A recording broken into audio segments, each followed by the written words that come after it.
बच्चों, आज हम कक्षा 5 की पाठ उमंग यानी व्याकरण के पाठ 4 लिंग का अध्ययन करेंगे। इसमें हम जानेंगे लिंग के बारे में कि लिंग की परिभाषा क्या है और लिंग कितने प्रकार के होते हैं और कैसे हम उनका प्रयोग करते हैं। तो लिंग क्या है? हमारे जो संज्ञा विकारी शब्द हैं, लिंग, वचन और कारक, इन आदि के कारण संज्ञाओं के रूप बदल जाते हैं। संज्ञा शब्द के जिस रूप से हमें स्त्री या पुरुष जाति के होने का पता चलता है वो क्या कहलाता है? लिंग। यानी हम कह सकते हैं इसकी परिभाषा कि संज्ञा शब्द के जिस रूप से स्त्री या पुरुष जाति के होने का बोध हो उसे लिंग कहते हैं। अब लिंग के कितने भेद होते हैं? तो लिंग के 2 भेद होते हैं, स्त्रीलिंग, पुल्लिंग। अब पुल्लिंग क्या है? पुल्लिंग जब संज्ञा शब्दों से पुरुष जाति का बोध होता है, यानी हमें जब शब्द से पता चलता है कि बात स्त्री के बारे में की जा रही है या पुरुष के बारे में, तो उसे हम कहते हैं। और जब हमें पता चलता है कि बात किसी पुरुष जाति के बारे में की जा रही है तो उसे हम कहते हैं पुल्लिंग। जैसे बेटा, राजा, हाथी आदि। अब देखिए पुल्लिंग शब्दों की क्या पहचान है।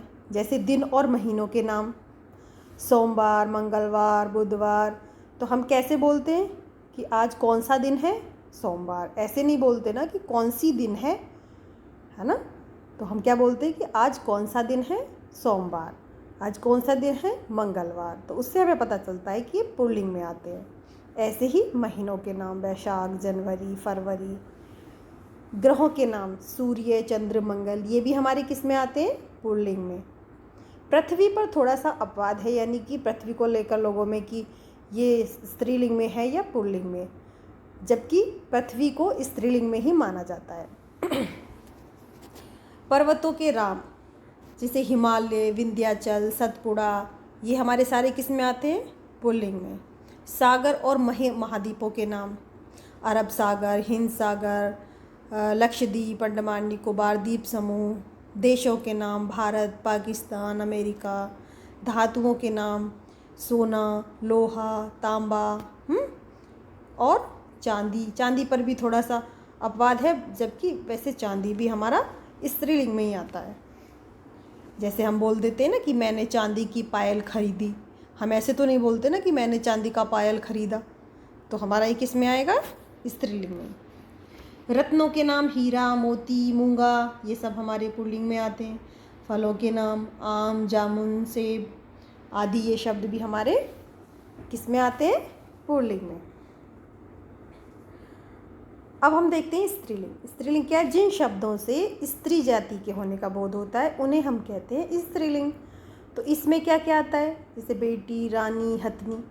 तो इसमें हमारे स्त्रीलिंगों की शब्दों की पहचान हम कैसे करेंगे?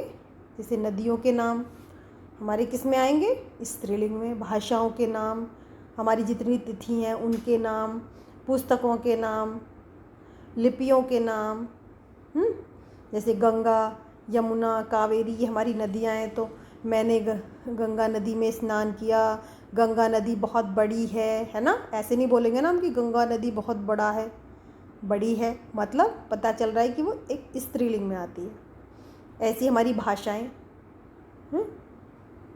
हिंदी बहुत ही प्यारी भाषा है, अंग्रेजी हमारी अंतर्राष्ट्रीय भाषा है। तो पंजाबी मुझे बहुत अच्छी लगती है, या पंजाबी भाषा बोलनी मुझे बहुत अच्छी लगती है ना। तो इनसे हमें क्या पता चल रहा है कि स्त्रीलिंग में है। ऐसी एकादशी, द्वितीया, चतुर्थी, रामायण, गीता, बाइबल, ये सब हमारे किस में आते हैं? स्त्रीलिंग में। अब देखिए हम कुछ विशेष बातें जान लेते हैं। जैसे जिन शब्दों के अंत में आई, या, आश लगा हो वे क्या होते हैं? वो ज़्यादातर स्त्रीलिंग शब्द होते हैं। जैसे मिठाई, बुढ़िया, प्यास आदि।